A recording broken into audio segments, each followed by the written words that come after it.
why not give Indonesian writers the privilege that all other writers around the world have? Because then by translating it, you reach to a wider audience. Mm-hmm. And people are curious about Indonesians. They don't know a lot about them, you know. Right. So that's one thing I really, really want to do, just create more opportunities for emerging writers, young writers. Ubud Writers and Readers Festival was born actually out of the Bali bombings in 2002. And, at the time it was quite a devastating event, of course, for Bali to deal with the tragedy. And so I started to think about what we could do to help uplift the community, boost the community, and just to bring something meaningful to Bali after something so devastating had occurred.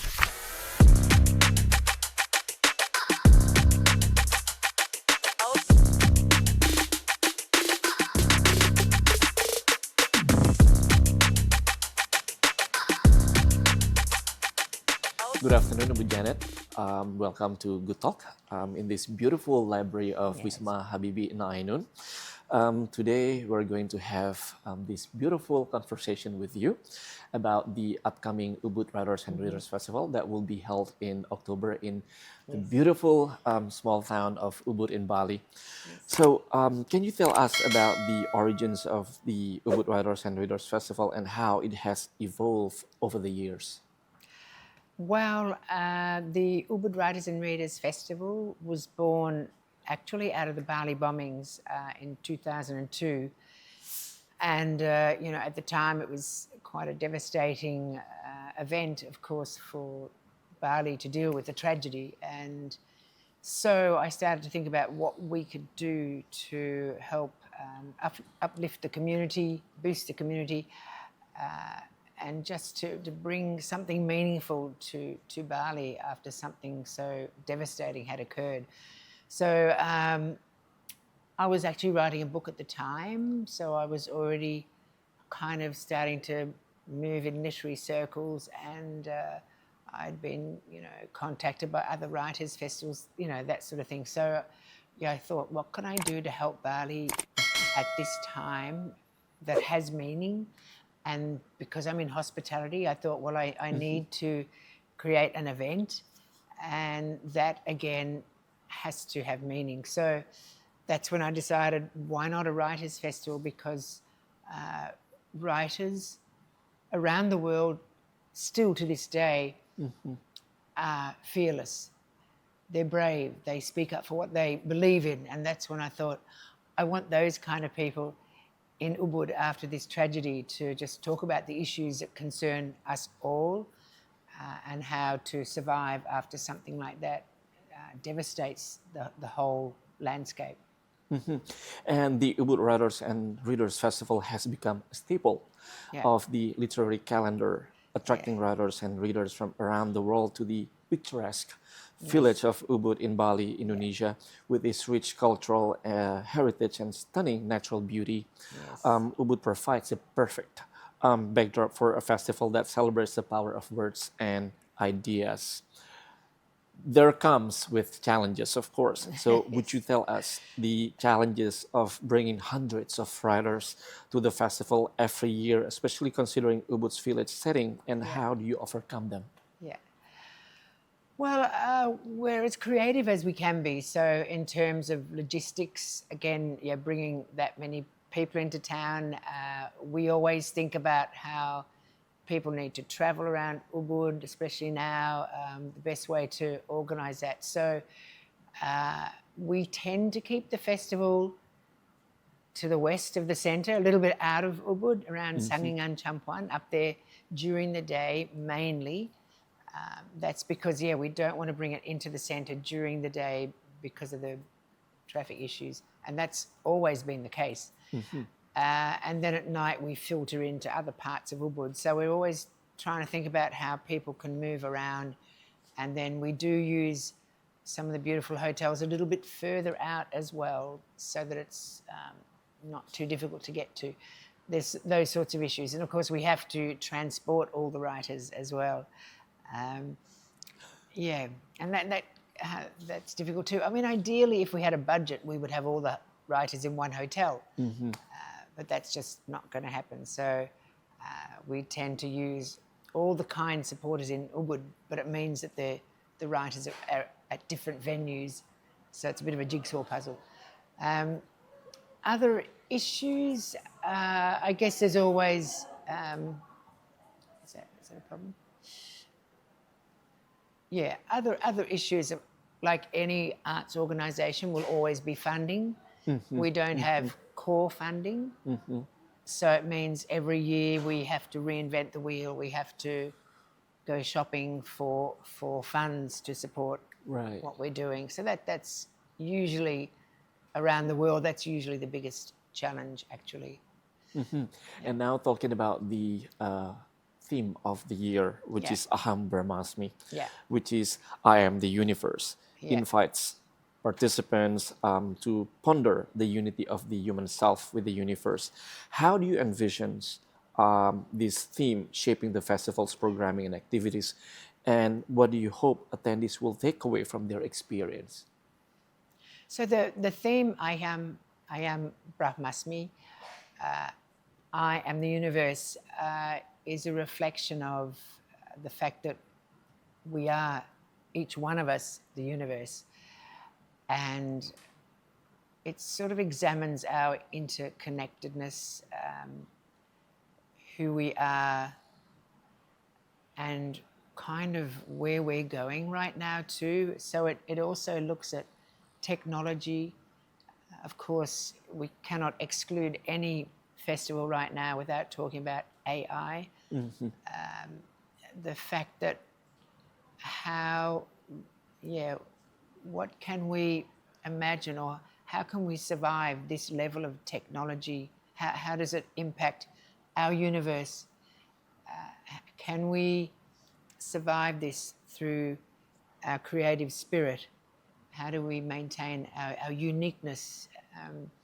So there's all these kind of issues that we will discuss during the festival. And of course, just simply by honouring writing and the kind of creativity that goes into forming a book, that's kind of part of that whole I am the universe experience, you know. And writing is such an important platform, you know. We have to keep writing, we have to keep reading, keep publishing. So I think we all realise too, right now, reading and books is in a very fragile state. And so we're examining all those really sensitive issues right now, difficult issues. Right. And having said that, the issues of technology and AI, and we are now sitting in this beautiful Habibie Ainun library, which we all know that the late President Habibie was the Minister of Technology and Research. Exactly. How does this location align with the values and spirit of the festival itself, and what role does it play in the overall program? This venue here? Yeah. Well, I'm absolutely over the moon that they offered this space for us, because this was my dream location, you know. And of course, I have huge respect for President Habibie. Yeah. And I love the fact that, well, his whole ethos is about knowledge. Even my husband would say that. That's the most important thing we have is knowledge. And the fact that he's created this environment that kind of supports his vision in knowledge, but technology, and the creativity that you can garner from all of that. But also in this sort of place, there's just this kind of overriding sense of love, which is so nice. In this eternal love story, this family home, the beautiful granddaughter, and just this absolute tribute to education and knowledge. I think it's very impressive, and I love being here. That's great. And how do you balance the international lineup of writers with local Indonesian voices, such the emerging writers, and what opportunities does the festival provide for those emerging writers? Yeah, in terms of our curation, we look at those impressive writers around the world that are writing about things that resonate with our theme. We look at recent releases. We try and balance it all with fiction and non-fiction.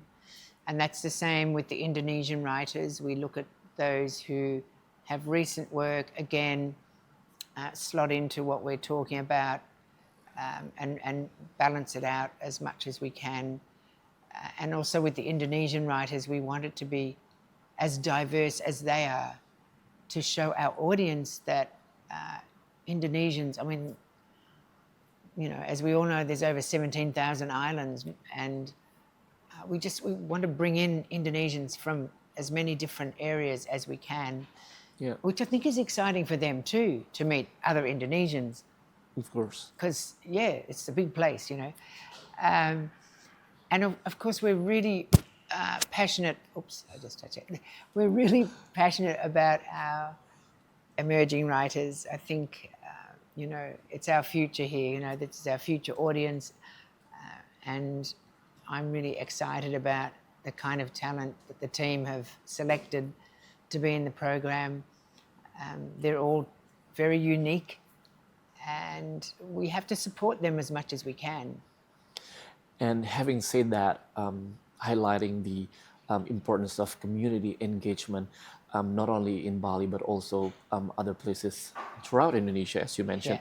Yeah. How does the festival engage with the local community in Ubud in particular? And what impact does it have on the town's cultural and economic development? Well, of course, we have a really vibrant schools program. So we take our writers into the schools to connect with people there. We have events around Ubud. We have a lot of free events at night as well. So while during the day, especially the main program, these are paying sessions.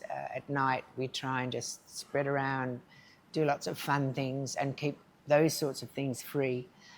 So that's a really nice way to engage with the local community. When the festival is on, over those 5 days actually, it's visibly busier now in Ubud. And I remember speaking to one of our sponsors a number of years ago, and she said, you know what? She said, when you first started, well, it didn't really impact our business, but now, she said, and this was 10 years later, she said, now we see the difference. And that makes me really happy, because I know now that everybody in Ubud, 22 years down the track, are experiencing a busier restaurant, you know, maybe a full hotel.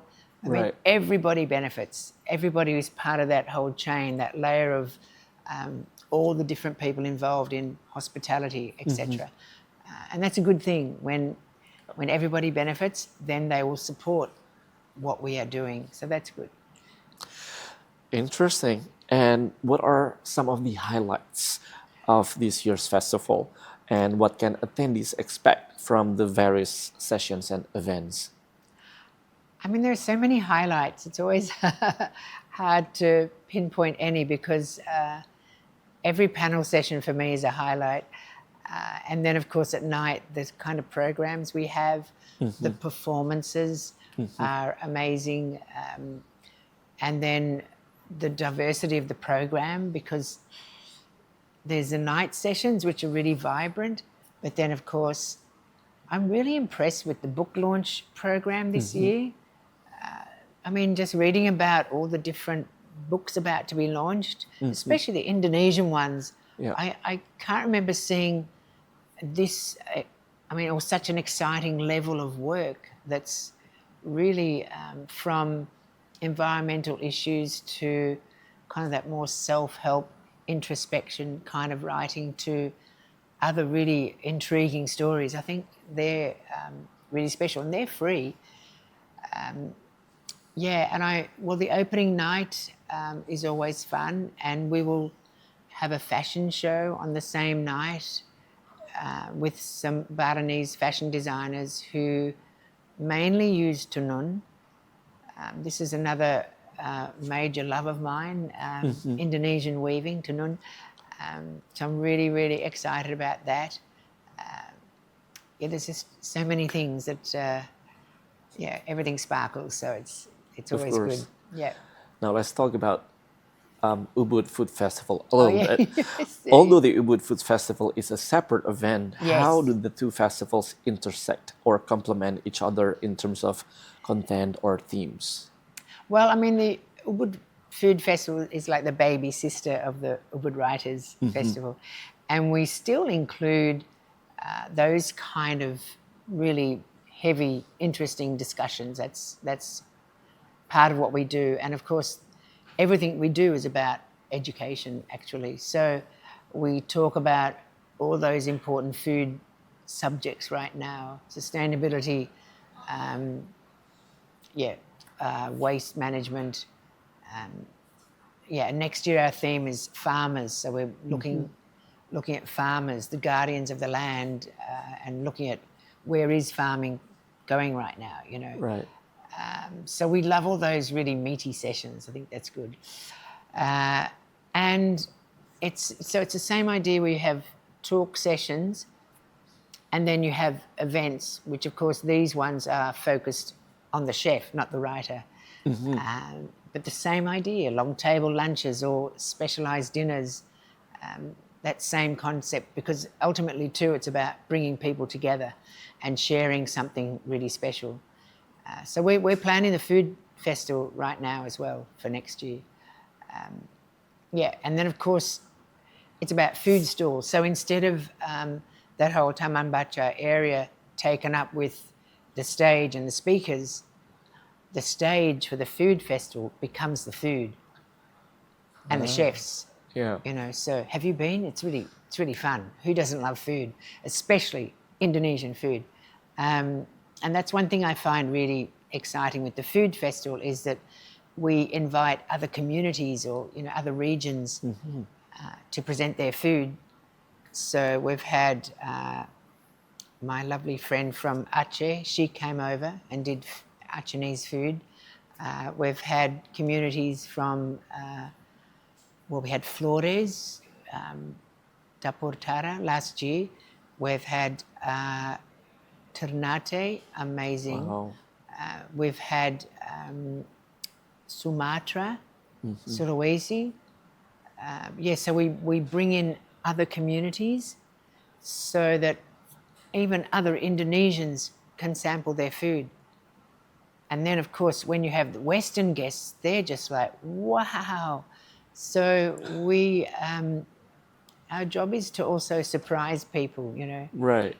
And then, of course, we have instead of writing workshops, we have cooking classes and food tours. So we know where to go. We know the off the beaten track food areas, our locations.